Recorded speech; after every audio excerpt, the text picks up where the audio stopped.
gracias. No puedo hablar español. Sorry. But I am able to speak some English. So thank you so much for being here today. Also, thank you so much for accepting my talk to talk a bit about passkeys on Android. My name, like you said, is Mario. I'm working with Yubico. Yubico does YubiKeys, those little security tokens you can use to also replace passwords. And I thought maybe it's a good idea to just go for it and understand why do we not want to use passwords? Well, they're easy to guess. Once you guess them, you can use them wherever you like. And the passkeys open up an opportunity for you to have a public key and a private key encryption to make it easy for you to log into your systems and allow you to be more secure, because also the private key has way more digits and places than a password you can ever remember. So therefore, I just want to go through a beautiful user story and refine it in 2 stages afterwards. We have a user, and she wants to use a service. How surprising, how unexpected from a user, I know. But let's just assume this one for now. And in order to use this service, we obviously want her to use a passkey and not a password. So first thing is we tell her to go to passkey.org. This is our demos app for now that helps us understanding what are the principles involved and how can we build this inside our Android app. Also on passkeys.org, I will only focus on the right-hand side of the website, because the rest explains a bit more what's happening there and how you can use it. So for now, we just follow our user, who I have not named yet, but if you have suggestions, come up afterwards to me. She uses, for some reason, the username Codemotion for her sign-up today, and then hits the sign-up button. What now the web service does, it checks whether the username is already existing in their database, and if it is existing, it returns an error. We ignore errors as we do with demos, so we just go the happy path. If there is not an error returned, this means there is no username available, so our test user can actually create a new credential. A credential is the thing that identifies someone. And in order to create this credential, the web service needs to return us what kind of credential it expects. That's what we call a credential option. So you can imagine there is the algorithm inside how to generate the credential, how long it should be, and other options will be part of the credential options. Once the server has those ones, it returns it back to our user. The user sees hey, the name is available, and she can now click on the continue button. Well, what happens when you click on the continue button? Now the website is actually asking the web browser to create the credentials that the credential options were for. So in this case, we will see, Firefox was this example when I did it, pop up like this saying hey, do you want to use Touch ID because I'm on a Mac to sign in, or do you want to use another option? Once clicking on other options, you will see different levels of security you could use, right? You could use a passkey that is shared across devices, or you could use a hardware token that is actually only on your hardware USB key. Once she selected it, she has to be making sure that this is her standing in front of the machine. So that happens either by entering a PIN when it's a hardware-based token, or by pressing a finger on the hub of the fingerprint reader, or identifying with your face, or whatever the authenticator creating the credential chooses to identify that there's a user in front of them right now. And once the credential is created on the authenticator, the beautiful thing we were just looking at, it can return this one to the web service. Not the credential itself, but an identifier for this credential. Think about it, the public key, right? So it can now send the public key back to the web service. The web service stores this public key and can identify the user back. And in order to identify the user back, we just show them now you are successfully logged in, we found your public key, and you can use the service, whatever this means. This is the quick run through of like how a user flow would be. But luckily or sadly, I know how to animate in PowerPoint, so that's why you had to visit this animation right now. We are talking about Android. So let us do the same flow, but talking Android and a bit more technical details, right? So like how would I implement a kind of app like this using Kotlin and all of the beautiful things? In case you're sitting way far back, all of those slides are already available. So like if you go to bit.ly/coma25 PASS, also down there in the corner, you can see and follow up on it later. So we are assuming we have built an app. This app talks to the Passkeys.org web service and does authentication and all of the beautiful things the user just did, but on Android. I tried to follow up the user guidelines and the UI. Please don't judge me on this.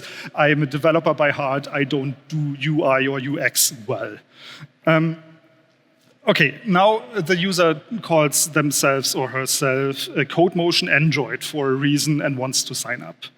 She clicks the sign up button, and now our Android app starts taking over, right? You see our beautiful user option data class. That is the thing that we are sending now to the web service. It essentially just contains the username wrapped in an object because, that's how we are doing things.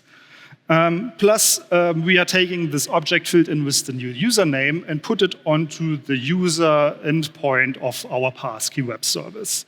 There we have the user endpoint that I call check user here. And it essentially just takes the user option to find out whether the user exists on the web service. And in order to find out whether the user exists, it goes through the database, checks the username, and can return two things. Again, we ignore errors because we are in demo mode right now. But if there is not an error returned, we will see a JSON object similar to the data class I'm sending over there. It contains a status indicating, yes, you did it well, or there is already a user existing, and also the actual data that the web service wants us to use in order to create the credentials, the credential options. The user now has two options, or at least I gave her the options inside this Android app to use two different kinds of authenticators. We are taking the credential options from our Passkey web service and then formulating whether we want to use the Google authenticator or if we want to use a hardware-based token authenticator. Assuming the route of the Google authenticator, we somehow obviously need to talk to the authenticator in code. We are doing this by first taking the options we got from the web service, convert it into JSON, and then we do the conversion again from JSON into statically typed credential manager options in the last code snippets you see on the side. So we have the options now in a typed variable. What do we do with it? We call the credential manager credential create. So many credentials. If somebody counts how often I say credentials today, I have a YubiKey for you. We take those options, put it into the create credential call from the manager, and then this one takes over and does the thermonomy I will talk about in a bit. Interestingly is how you get the credential manager. It is similar to as you're used to in Android already. We create the credential manager with just using a context. And then once we are calling all of these, we see that there is now the Google manager taking over and saying like, hey, do you want to use the one passkeys? Do you want to create one in there, or do you want to use one of the other options?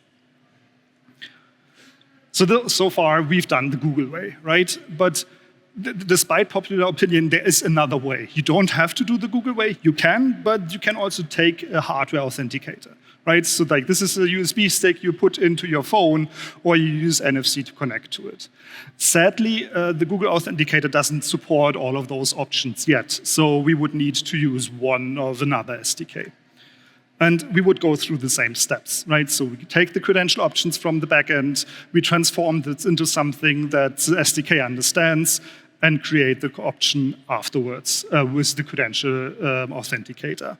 Here it looks a bit different because, again, it's a different SDK, different paradigms coming together. But functionally, it's the same way. We are using the Yubico SDK to create a credential versus we are using the Google Credentials Manager to create the credentials. Quick hands up. Who is still with me right now? I see a nodding. I count this as yes. I see a second hand. Thank you. That is all for this room right now. If you are not, please come forward and talk to me afterwards. I'm here all day and tomorrow. That said, we now have a credential created somehow through the authenticator. This is where I can also show that this is a different UI from the YubiKit SDK, where you just need to enter the PIN. But once again, you have it. We can augment this credential because there's one thing of having the credential created, like having a public key from the authenticator, but this one now needs to be identified also with the web service, right? So we take this credential, we augment it by essentially just adding the request ID from the backend to it so that the backend can identify who is now coming back with the credential created. And this is done by augmenting the credential, but then also obviously making a web service call. In this case, it's called using the finish endpoint and giving it our augmented credential. The augmented credential, again, looks the same as we've seen it before with our create user call. It has a status part and it has a data part. If the status is success, we have successfully created a new user using the credential created by the authenticator. Once we have this credential, we know that this user exists as live and we can use their usual flow. We have an authenticated user. And we can actually now start on the authorization, right? So in this case, I'm asking the Passkeys web service, hey, what kind of authenticators do you have registered for this user, just so that I can show that this user is logged in and can be used further on. So I do another call. I do another call to the web service. In this case, it's called get authenticators with the UUID of the user I've just created and indicating that this is now actually the way how I would use further on this user I've just signed up. And again, talking about UI, this is the beautiful UI I created for this one. It just shows something different, that once the steps are through, our user is logged in and she can now use the service. And the service is essentially just showing how you were logging in. Well, that is the great part, right? I can animate some more inside a PowerPoint, or in this case, Google Slides, but I want to dig down just a bit more, right? So what are the key things I learned, and maybe some of them are for you to take away with? I mean, okay, this should not come as a big surprise for most of the Android developers here. I used OKHTTP and Retrofit for doing the network traffic. I don't use Kotlin multi-platform because of other reasons, so this is the best library for this specific use case. I also learned that 4 days ago, Retrofit had a new version. It's actually the 3.0.0 version. And what they did there is they actually only updated the OKHTTP version. So Retrofit now comes with OKHTTP that is not 3 years old, 4 years old. So I could actually live with one less dependency. I don't need to specifically say I want a modern version of OKHTTP when I'm using Retrofit 3. So hooray for that one. But also I found this beautiful thing. I don't know if you've noticed it before, but if you're getting JSON responses back, I'm using Kotlin serialization for parsing it back into a class. There is a way that I can differentiate between is it an error case and is it a success case. And if it's an error case, I get a message and a code, versus if it's a success case, I get the credential options. Both of them, information, live in the same JSON data structure. They are only differentiated by, for me here, the status field. Luckily, Kotlin serialization has a class discriminator field when I'm creating the JSON object. This one helps me to understand if there is a success case, data is of a different type. So what I need to do is, like, obviously I need to say that my type differentiator is inside the status field. In other cases, it could be type, it could be something else that the JSON returns. But for me, it is status because the API was designed this way. And once status has the success field value set, I can tell Kotlin serialization by using the serial name success, you see it in the last 3 lines on the side, that whenever my status field is set to success, please serialize the data part using this class. I think this makes it so much magic for me that I just know what's in there because I know what type it is. I can use when, and it's amazing, without needing to like dig through the JSON myself or have a lot of null fields in there. So the class discrimination is a very nice thing, even though it is called discrimination. But in this case, discrimination is a good thing. Also, I've been talking about credential managers before. The Google one I used here is the Android X credentials. What, naming, is hard, of the version 1.5.0. This one comes with the ability to actually have other applications providing my passkeys. Like the question the Android X credentials solves is, what happens if I want a different app being responsible for creating my credentials, my passkeys?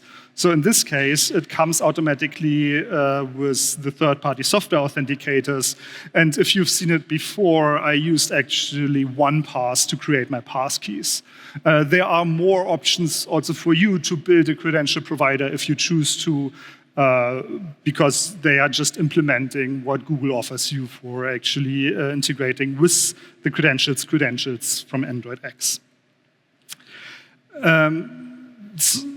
Another thing that is good and bad, it's good because it's good security practice on the credentials from Android X, is that it actually checks whether the app that is using or trying to create a credential is allowed to talk to the backend. Right? So like usually you don't want random apps to be able to create a credential on your backend service, so this adds more security to the whole flow.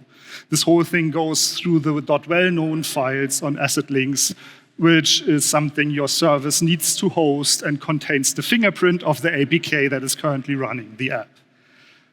The UbiKit SDK optionally implements this as something you do manually. Right? So if you want to do the same thing with your hardware tokens, you have to implement it in this case, which is good for us because the demo worked this way, right? So like I could create a credential even though I'm not the owner of the backend because the UbiKit did decide to not check if the IDs and the fingerprint actually matches. So depending how you see it, it's either good for the demo or bad for security practices, but and I've mentioned it before, there are hardware ways that are not supported on the Google Authenticator right now, which is like NFC is not a thing. I need to plug in the key if I want to use the Google Credential Manager. And it doesn't use Play services. So if you happen to develop for an Android OS or an OS that can run Android apps that does not come with the Play services, you could have this option or any other else that implements the FIDO specification for creating credentials. And just for rounding up this part, I use the 2.8 version of the UbiKit. That's the newest one.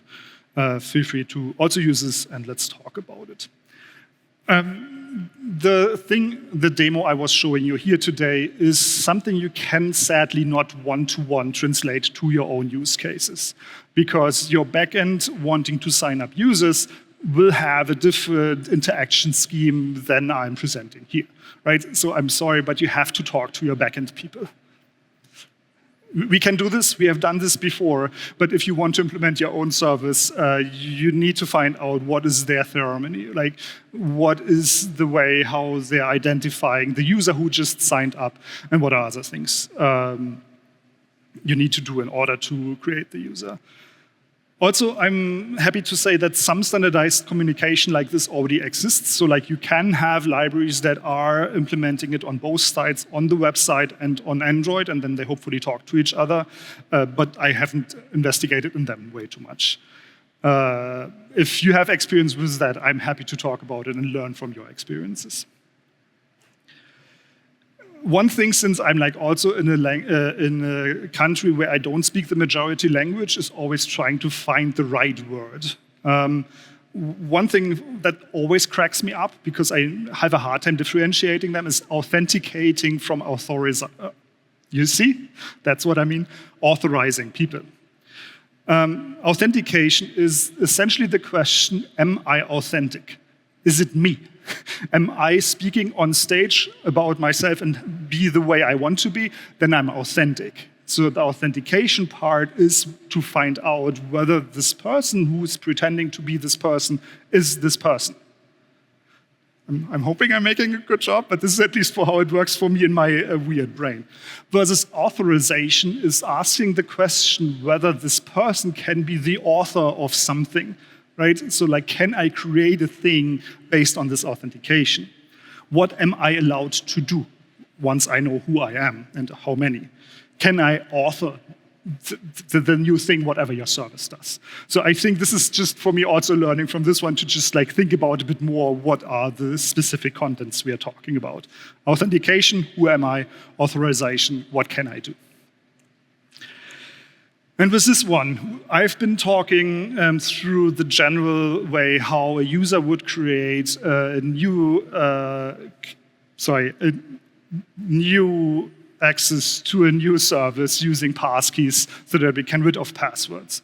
I showed it to you as a user perspective through using passkeys.org, and I've been showing you a way of implementing an Android app that uses the same functionalities. Also, don't use passwords. Thank you. This is essentially my talk. I'm sorry that I ran through this so fast, but I'm now happy to take any questions you might have.